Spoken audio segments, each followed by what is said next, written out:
royal family, for centuries representing the nation on the world stage. And when they put on the glitz, it's the kitchens that keep the cogs turning. An army can't fight on an empty stomach, and a monarch can't rule without having some food. It's the engine oil for the engine that is the British royal family. We open the door on life in the royal kitchens and get the inside scoop from the royal chefs. Working for the Queen was amazing. Cooking for kings and queens and presidents. They reveal the do's. Finger sandwiches, cut into 4, minus the crust. And don'ts. You try and serve strawberries to the Queen in January and it's off to the Tower. You're really in trouble. Of serving Her Majesty, whose private dining habits are not as extravagant as you may think. She eats her dinner off a tray, looking at the television. She likes it. We discover the lengths our royals go to in the name of diplomacy. It's very phallic. They didn't have to put the whole thing in their mouth, which would have been pretty gross. And delve into the shocking history of royal health and safety. It's a wonder, really, that the whole place didn't go down with cholera and typhoid.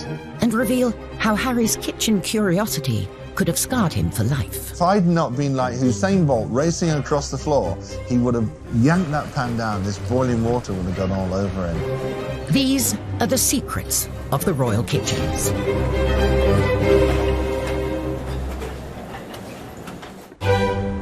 Buckingham Palace, the monarch's official HQ and hub of royal engagements.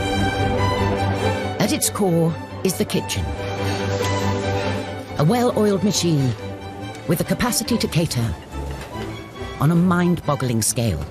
Every year, the royal family cater for thousands and thousands of people, and just at Buckingham Palace alone, it's 50,000 people every year. They have this convening power. They bring people together. And a lot of the events at which they do that, food does play a key role. This dinner is always an opportunity for us to come together as friends. With so many mouths to feed, it's no surprise that the royal shopping bill is eye-watering. In 2018, the royal family spent £1.6 million on food.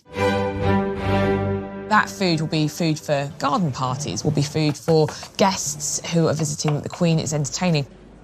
It'll be for the tea that she gives the Prime Minister at their weekly audience. It's a huge amount of money, and, you know, most people's weekly shop is, you know, £50, £100 down the supermarket. It is an extraordinarily little sum for the premier monarchy in the world.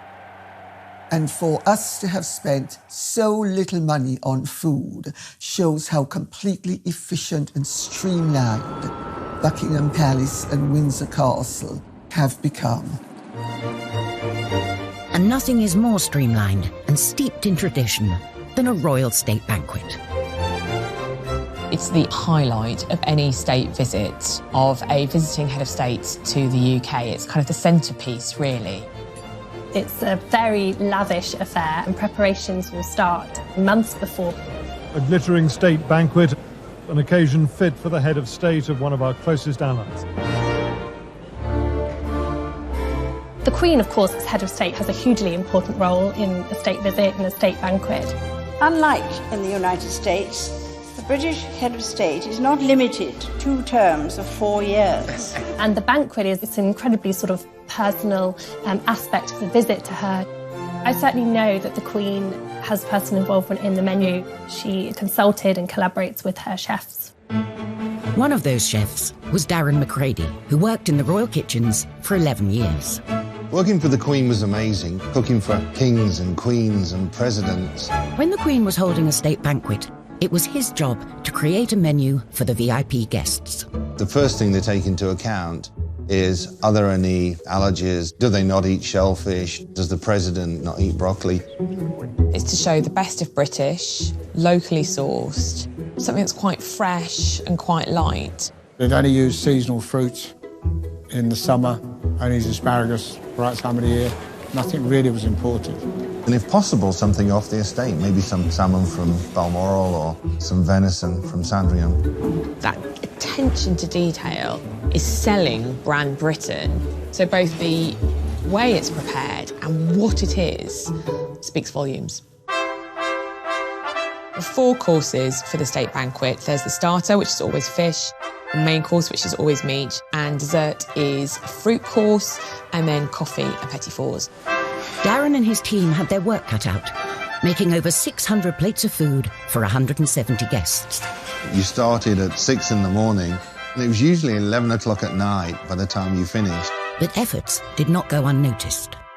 The reward for all those long hours were 2 miniatures of gin, so you could have a gin and tonic, and that was a thank you from the Queen. And when were you supposed to drink your gin and tonic? Not while you were cooking.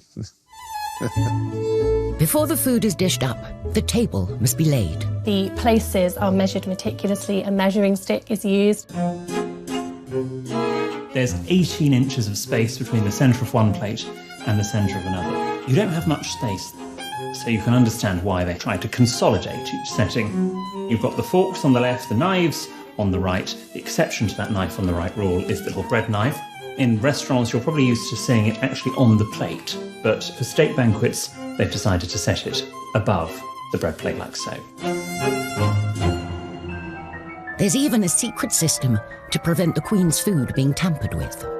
After everything is plated up, a page chooses at random one of the plates to be served to Her Majesty, so that if anyone did want to poison the monarch, they would have to poison the whole lot. And once the guest's food is served, there are strict rules about how it's eaten. You do not sit down until the Queen sits down. When she starts eating, then you can start eating.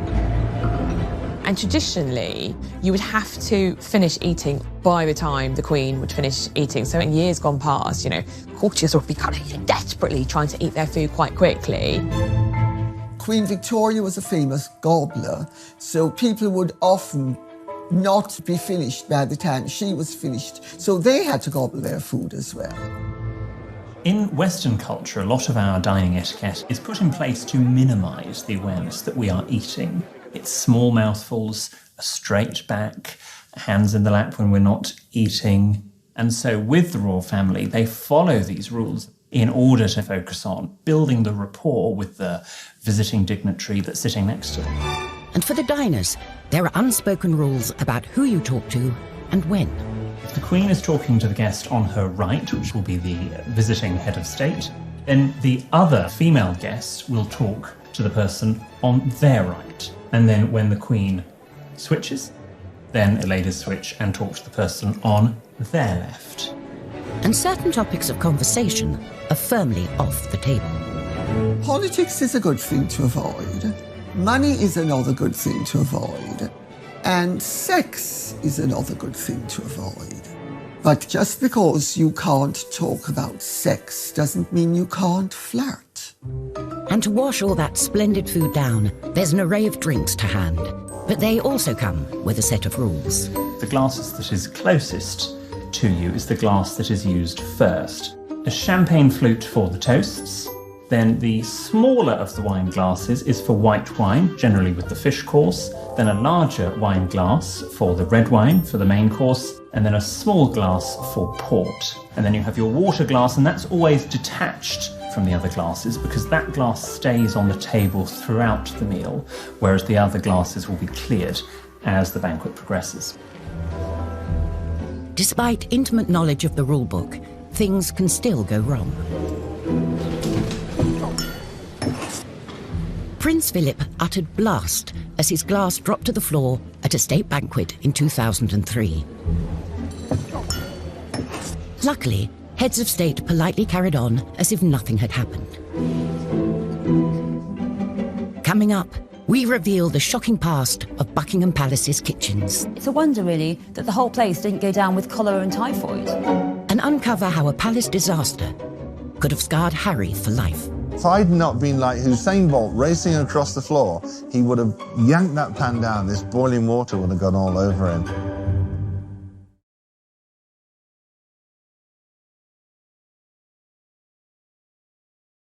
Kitchens are at the heart of the home, and Buckingham Palace is no exception. Staffed by dozens of chefs preparing food and drink for the royals throughout the day. It's 7:30 a.m., the kitchen's first task of the day. the royal cuppa. She only drinks Earl Grey, no milk, no sugar. The Queen doesn't make her own tea. She has a special coffee room. They make all the teas and coffees. But she would actually pour her own tea when she was eating breakfast on her own. All food created in the royal kitchens is overseen by the Queen. The Queen has a royal menu book that's completed by the chef, and the chef does 3 days menus, and that gives us enough time to get all the produce in and prepare it. And when the menu book goes up to the Queen, she puts a line through the dishes that she doesn't want. She has a HP pencil, and she'd tick one or add something that she would prefer. If she's out for dinner, she puts a line through the page. And if she's got guests coming, she'll put 2 or 3, so we know that she's entertaining. The Queen has particular tastes that a chef ignores at his peril. She knows what she likes. Nothing too spicy, because she meets that many people.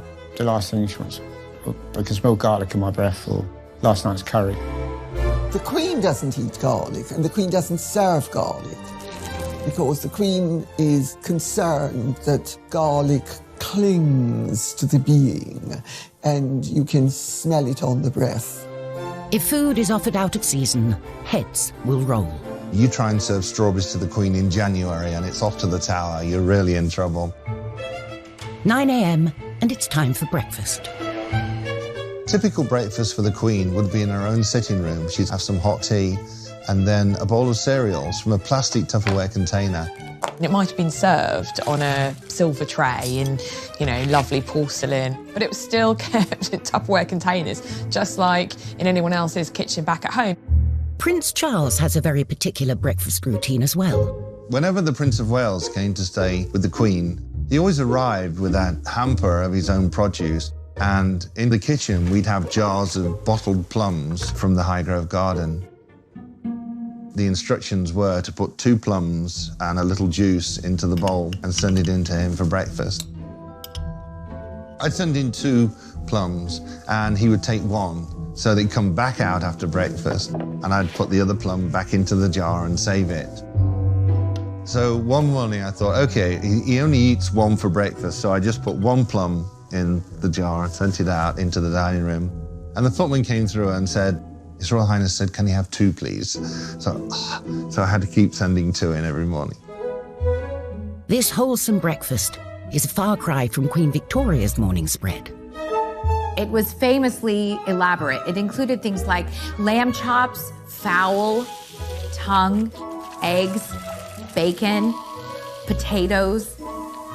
She just went for it, and it's no surprise that she very possibly had digestive problems later in life. The current Queen is more likely to enjoy rich pickings at lunchtime, especially at Balmoral. Balmoral affords recreation as well as relaxation. Hunting, shooting and fishing. There's trout in the streams nearby and salmon at the right time of the year. And when they get a good catch, the kitchens spring into action, cooking a lunchtime dish of grilled fillet of salmon with a watercress sauce, one of the Queen's favourites. And royal chef Des Sweeney was the man to do it.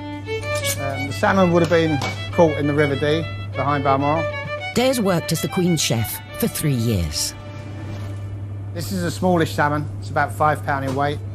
It's a bit of a go-to safe dish, one that the family enjoy, one that she likes to present to guests. The Queen's guests would fish for salmon. Staff were allowed to fish. If they caught one, they would offer it to the Queen, who would politely decline. So I've got a fillet off. These are pin bones. They're very, very small. And if you're doing a large amount of salmon for like a state banquet, it's a very tedious job. A few years ago, when the Queen Mother was alive, unfortunately she got a fishbone stuck in her throat.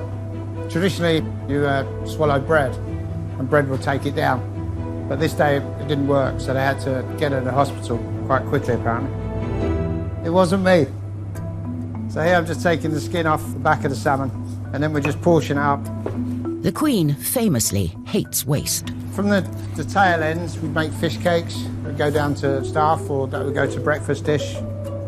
Queen eats very sensibly, really. Meals at a regular time. She doesn't have big meals, doesn't have late meals, and it's really good for your metabolism to live like that. So it's been filleted, lightly oiled, and I'm just going to grill it very simply We'd make a few portions, normally one spare, just in case the worst happens, we drop one, or the tray gets spilled, or something like that. The Queen is particular about sauces, so Days has to ensure it's totally lump-free. Generally, the sauce has to be sort of processed so it's very fine. Quite often it'll be strained. So for plating up, I'm going to use some Norfolk Samphire, just on the bottom, just gives it a little texture. So there you have a grilled fillet of Balmoral salmon, watercress sauce, a light lunch fit for a Queen. So with the Queen's lunch sorted, it's time to feed the corgis. And it's anything but a dog's dinner. They had their own menu. One day lamb, one day chicken, one day beef. And we'd have to make sure that all of the meats we cut into very, very fine dice, a brunoise, so that there were no bones in there, because we couldn't have the royal corgis choking. It's 4 o'clock, and we can reveal the Queen's favourite form of refreshment. The absolute sacrosanct part of the Queen's day, she loves afternoon tea. Can I just have a little milk? And actually, I think it's very instructive that when Meghan, Duchess of Sussex, first met the Queen, it was at afternoon tea at Buckingham Palace. Drinking tea as a social ritual has a long-standing royal connection. Catherine of Braganza, wife of King Charles II, brought tea to England from her native Portugal. She drank it daily, and fashionable upper-class ladies flocked to copy her habit. Nowadays, tea drinking, often accompanied by some delicious tidbits, remains a traditional afternoon treat for the royals. Finger sandwiches, so that'd be cucumber, smoked salmon, cream cheese, cut into 4, minus the crust. And then you turn them on the edge and you cut the edge off.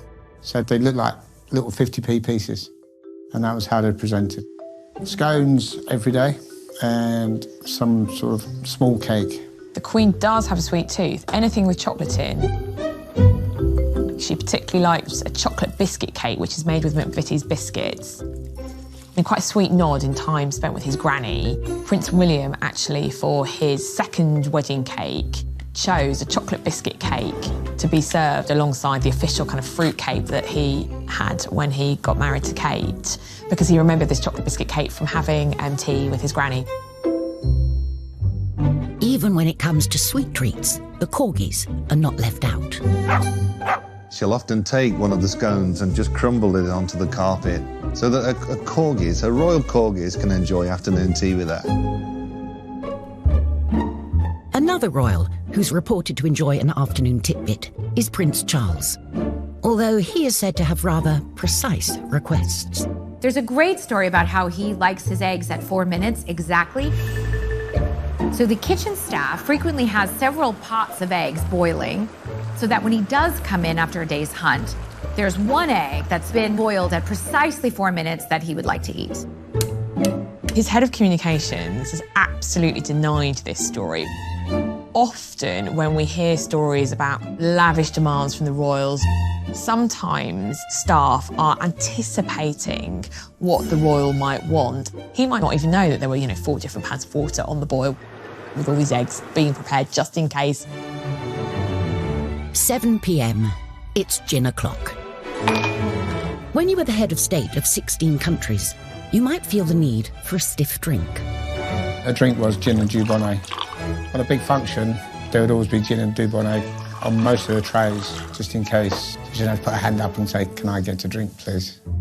When she's off duty, there is reportedly one element of the Queen's private dining that may feel familiar to many of us. She eats her dinner off a tray, looking at the television. She likes it. It's homely, it's cosy, it's comfortable. And to polish off dinner...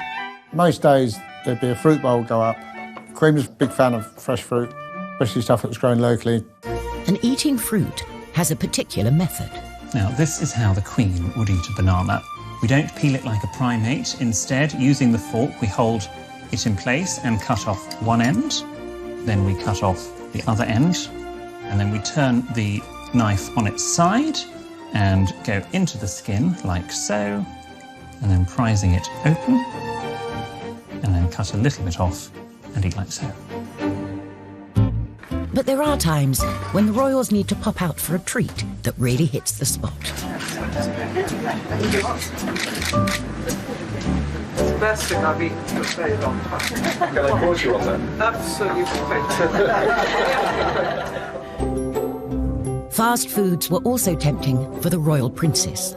William and Harry, they loved pizzas, burgers. They loved me to cook them burgers. I remember coming into work one morning and Nanny had asked for roasted chicken and she wanted lots of green vegetables served with it too. Well, I think William or Harry must have looked at the menu and thought, we don't want that. When I came in the evening, there was a note on my desk and it said, Darren, please give the boys pizza for dinner tonight, signed Jess. I looked at it and thought, why is this in the writing of a 5-year-old? And then I realised who'd written it. They actually got the roasted chicken. I was scared of the nanny. The boys' love of food nearly got one of them into serious trouble. I was cooking spaghetti bolognese for them. I had a big pan of water on the stove. And Prince Harry came over and I just happened to turn and look and he put his hand up on the pan and said, what's in here? And if I'd not been like Usain Bolt racing across the floor, he would have yanked that pan down. This boiling water would have gone all over him. Oh, that was a scary day. The modern royal kitchen is hot on health and safety, but that wasn't always the case. Kate Williams has come to the National Archives to expose a shocking state of affairs. When Victoria turned 18, she became queen and moved from Kensington Palace to Buckingham Palace. But Buckingham Palace had been neglected for 7 years, and almost immediately after the Queen moved in, there started to be complaints about the unholy stink. An investigative scientist was put on the case. What I've got here is this amazing report that was made by Dr. Liam Playfair in 1845.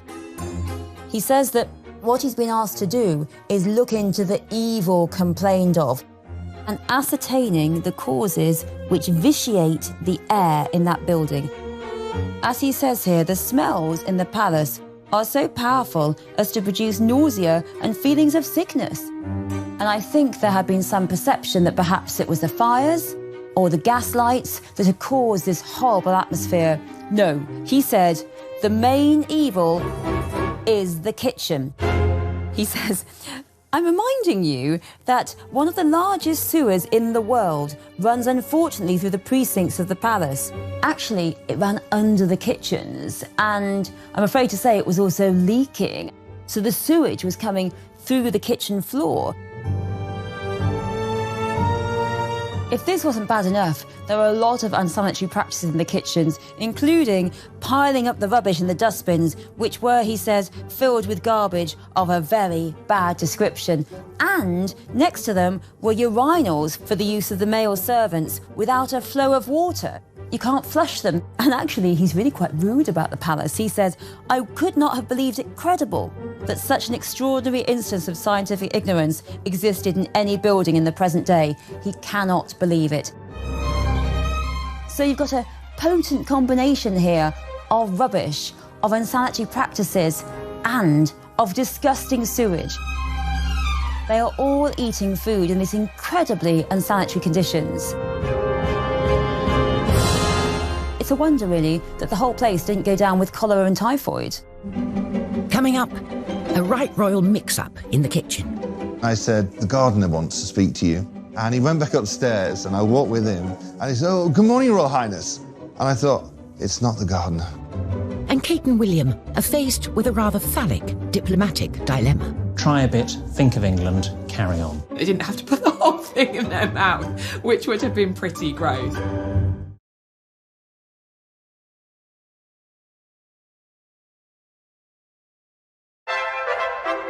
If you want to discover what's in the royal kitchen cupboards, look no further than the list of warrant holders.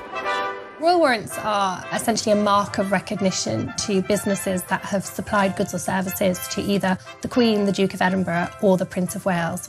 More than 100 of them are food and drink businesses. Everything from companies who make baked beans, fishmongers, to champagne producers. Kellogg's has a royal warrant, Schweppes has a royal warrant, Cadbury's. Fortnum & Mason has been filling the royal shopping trolley since the 18th century. They say that Fortnum & Mason is the royal grocer. It was the sweet stall that was a focus for the duchesses. Can I have a tonic? Yeah, of course, please. It's not to be confused with freebies. The royal warrant recipients are not necessarily providing free swag to the royal family. They're just preferred suppliers. And brands need to have supplied a royal household for 5 years. Then they can upgrade their packaging.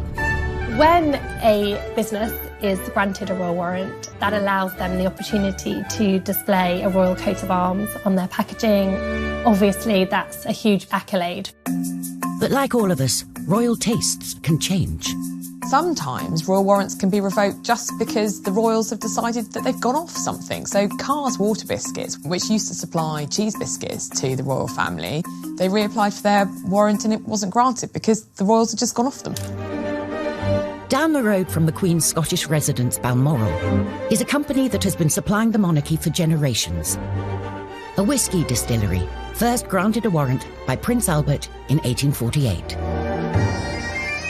On a recent visit, Prince Charles got stuck in, checking the goods were still worthy of this honour. We just dropped and then we were getting apples and pears, particularly tin pears. With a nod of approval given, it's back to Balmoral, where the kitchens are gearing up for a visit. Chef Darren McGrady accompanied the royals on several trips, and it's safe to say they don't pack lightly. All the equipment would go from Buckingham Palace. Knives, spoons, ladles, pots, pans, dishes, everything would go up to Balmoral Castle. It took lots and lots of planning. You had to make sure that all the food was ordered to go into Balmoral Castle, where we were going for 4, 6, 8 weeks. And although the kitchen staff and equipment are the same, the royals like to muck in. Prince Philip loves to cook 3, 4, 5 nights a week. They would actually go off and barbecue in the hills. That's when the royal family liked to sort of relax and let their hair down. Once the trappings and routine of royalty are quietly laid aside, the few precious unwinding weeks at Balmoral are a time too for a gathering of strength for the year ahead. The job of being royal is strenuous. Prince Philip was very interested in food, and he'd come down and help choose the ingredients for the barbecue. And the Queen used to put the salad together. Food is still chopped up in the kitchens, so all they have to do is mix it up. For us, it was good. It was more like a night off. Still served on nice china, it's still served on nice silver, but they serve it themselves. And then afterwards, the Queen would actually rinse and scrape the dishes. I mean, imagine that. However, some felt it wasn't fitting for the Queen to be getting her hands dirty. Once when Mrs. Thatcher was up at Balmoral, she noticed that the Queen was doing the washing up without gloves. So Mrs. Thatcher went and bought her some rubber gloves and sent them to her, which was rather sweet. That's the sort of present that she would love. It wasn't just gifts that arrived unexpectedly. I was in the kitchen, I was on my own in there. And this old man walked in. And he was wearing tatty old clothes and he'd got this cardigan on with the arms all worn out. And he said, "Where's the chef?" And I said, "I'll just get him for you, sir." And I went down and found the head chef and I said, "The gardener wants to speak to you." And he went back upstairs and I walked with him. And he said, "Oh, good morning, Royal Highness." And I thought, it's not the gardener, it's Prince Philip. The kitchens also play a key part in royal travel. Between 1954 and 1997, the royal yacht Britannia took the royals all over the world. The royal yacht Britannia arrives at Monrovia in the African Republic of Liberia with Queen Elizabeth, who is winding up her tour of African nations. On board, the Queen hosted politicians and dignitaries. And for the chefs, logistics were at the top of the menu. The food had to be sent down to Portsmouth where it could be loaded onto Britannia and put in the freezers. And by the time we flew out with all the fresh produce, We were there, we were planned, and we were ready to cook. But cooking on a ship has its own challenges. You're in a confined space, the kitchen's not very big, you don't know where anything is. There was a lot of people, a lot of dignitaries, a lot of VIPs, a lot of security. A lot of them would come through the galley. So you'd be cooking away, and next thing there's more people walking through, and it's like, is he working in the kitchen or is he VIP? I don't know what he is. For a royal chef, the show must go on, come hell or high water. We were sailing into a storm. I put chocolate souffle on the menu, and that was a big mistake. It'd gotten around to my course, I put the souffles into the oven, and I went outside, and the storms were getting worse. I came back inside, looked at the souffles, and they were rocking around in the bowl. I just went outside, threw up over the side of Britannia. Oh. Sometimes it was so bad, the Queen would helicopter off and fly ahead, and it was like, okay, it's going to be rough. And of course, Prince Philip loved it. Yay, let's go, because he used to be a sailor. On tour, digestive disasters for the royals are to be avoided at all costs. When a royal goes on tour, huge consideration is given to what they eat. Just a little bit, just a little bit. Individual taste taken into consideration. They might say, well, Prince William likes curries, or, you know, the Queen, for instance, famously doesn't eat shellfish. Not because she doesn't like it, but because obviously shellfish can give you an upset stomach, and if you're doing an important diplomatic tour, you don't want to miss a day because you're sick. She takes her bottled Malvern water, and that's all she drinks. Sometimes food and drink can prove to be a diplomatic challenge. Now a coconut shell is handed to the Queen for the ceremonial drinking of the kava. She often has to eat things that she might not privately wish to eat. Here, the mixing and drinking of the kava is of the greatest importance. But she does it because she's very dutiful and she doesn't want to offend her hosts. To the Western palate, the taste is, well, unusual. When our younger royals have been faced with unfamiliar delicacies, they don't always maintain their composure, as Emily Andrews witnessed. When I was on tour with William and Kate in 2016 in Canada, we were at this lovely kind of presentation of seasonal Canadian produce. Sun was shining, Kate was looking gorgeous. I was like, oh, this is lovely. And suddenly we see this clam called a geoduck.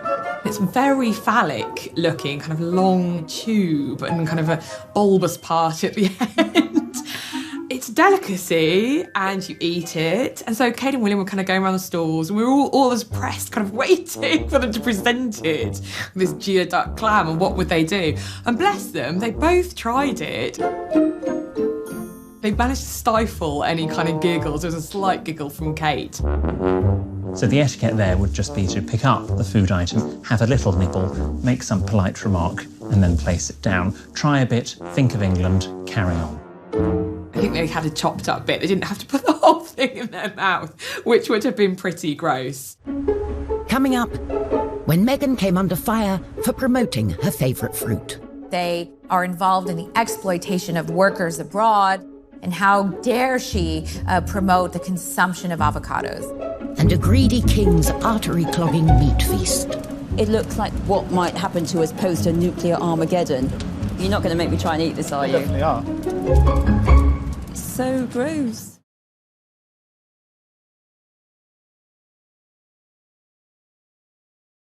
Whether it's hosting a state banquet or barbecuing in Balmoral, the royal requirements are the same. Produce must be locally sourced and sustainable. It's an attitude that now seems surprisingly modern.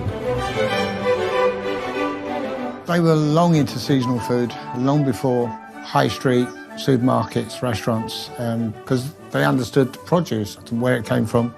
For Prince Charles, this interest in how food was grown became a passion. He introduced organic food into all the royal palaces. I mean, apparently he used to turn up at Sandringham kind of literally with armfuls of organic produce from Highgrove, his personal house in Gloucestershire, and Prince Philip was like, what's this? So Charles's kind of, funny little habits. Prince Charles is notorious in country house circles for when he comes to stay, he often brings his own food. Not everybody thinks it's a good thing to do, but people put up with it. You know, it's one of his eccentricities. Prince Charles was mercilessly mocked when he professed his love of organic food. He believed and saw very early on the damage that pesticides could cause. Organic farming delivers the highest quality, best tasting food produced without artificial chemicals or genetic modification. He was very instrumental in pioneering in creating a garden that was pesticide-free. In 1990, Prince Charles established Duchy Originals. Trong cuộc đời tôi, thật tin tôi thơ. Rồi ngày tháng trôi đi, bao nhiêu mong ước xa xưa chỉ còn là kỷ niệm. Từng đêm tôi nhớ về cuộc đời đua trên bốn bề giàu lo, nhiều lúc ước mơ rằng được phép nhiệm màu đưa tôi về thuở xa xưa, bay cao cùng cánh diều đua chơi với đám bạn, hồn nhiên ngày thơ vui đua ngày tháng, để lòng tôi hân hoan giữa trời mây, ngày xưa dấu yêu còn đâu.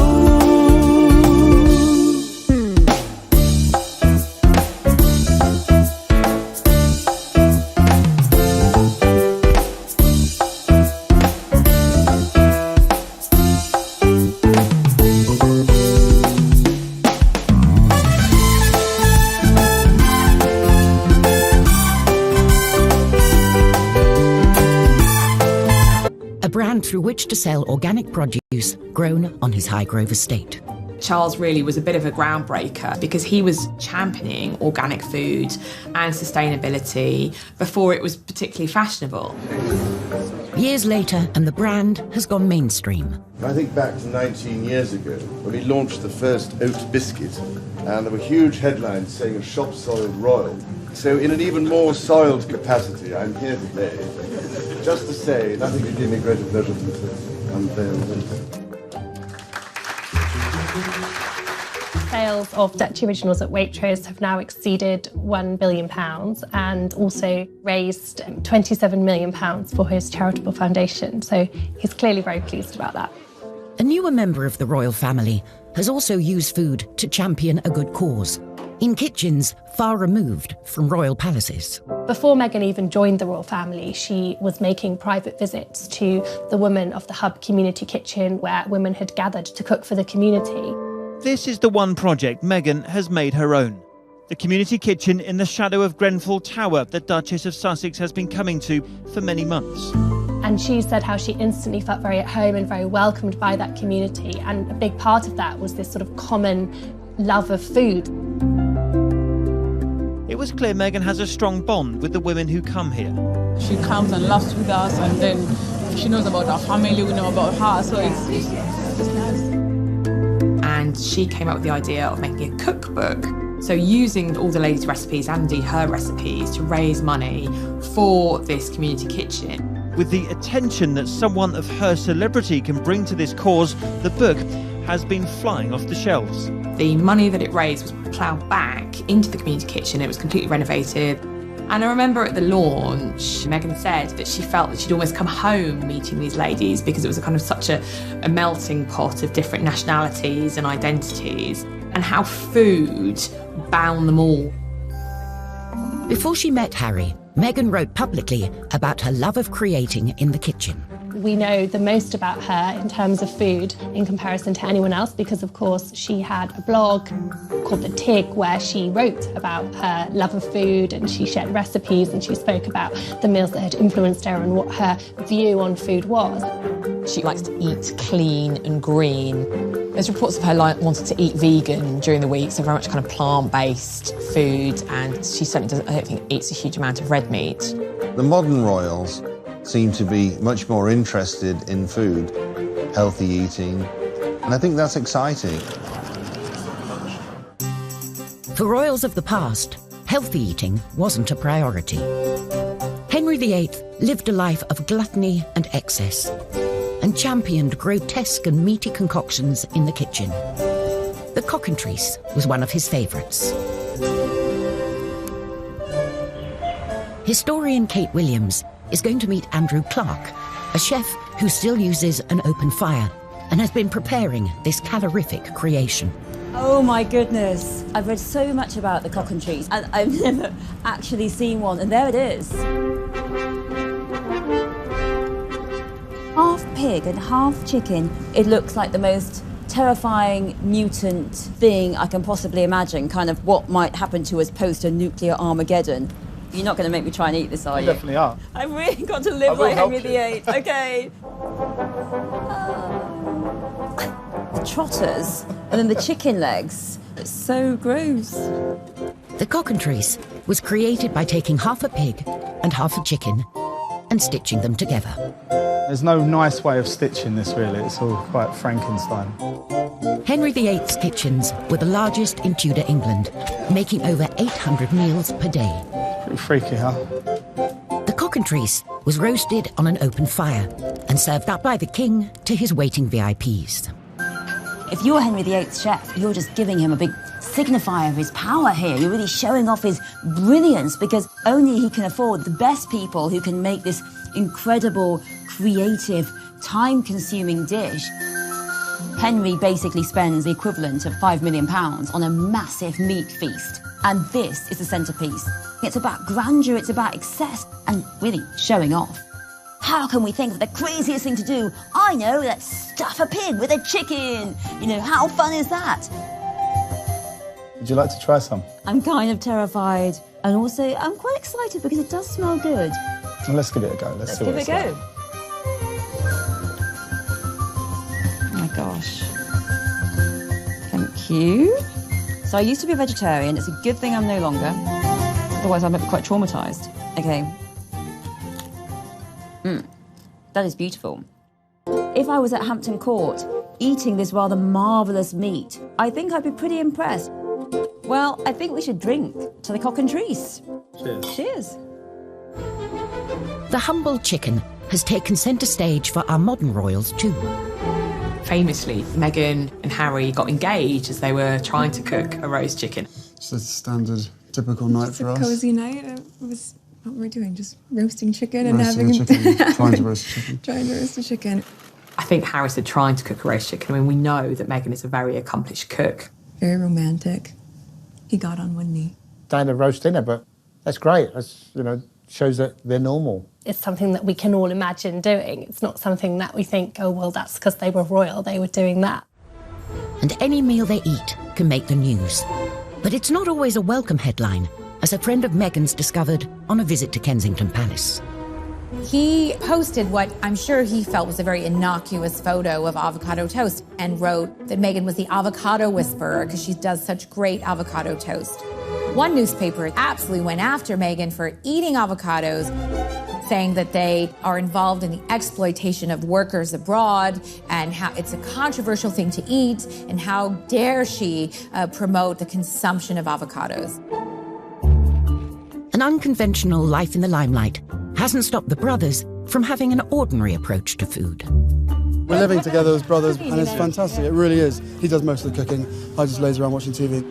If you think about William when he was at university, he did have that regular university experience. You know, he lived with other students and that he did the things that other students do, and that would have extended to the way that he ate as well. He certainly wasn't up in St Andrews with a chef who was preparing his meals. You know, that just wasn't happening. And same way with Harry when he was in the military. He didn't go with his own chef. It was very much a case that he fitted in and did what everyone else did. So they do have that pretty ordinary relationship with food. They bring it up to modern day, aren't they? You're too kind, thanks so much. It's the new kids on the block. Harry and William don't want to live like Grandma. When William and Kate had apartment 1A at Kensington Palace renovated, they famously had 2 kitchens put in. One kitchen for them to use personally and also a professional kitchen for hosting events at Kensington Palace. Kate in the papers was dubbed 2 Kitchens Kate. I've had conversations with her about how much she loves to cook, and she certainly likes to cook for the kiddies. When faced with a baking challenge, Kate can definitely rise to the occasion. William, however, could do with a little practice. Swing and cross. Yes. Oh no! Look, like that. It sort of looks like a pretzel. Of course, when we think about the royals, and particularly the Queen, you know, they have loads of staff to do everything for them.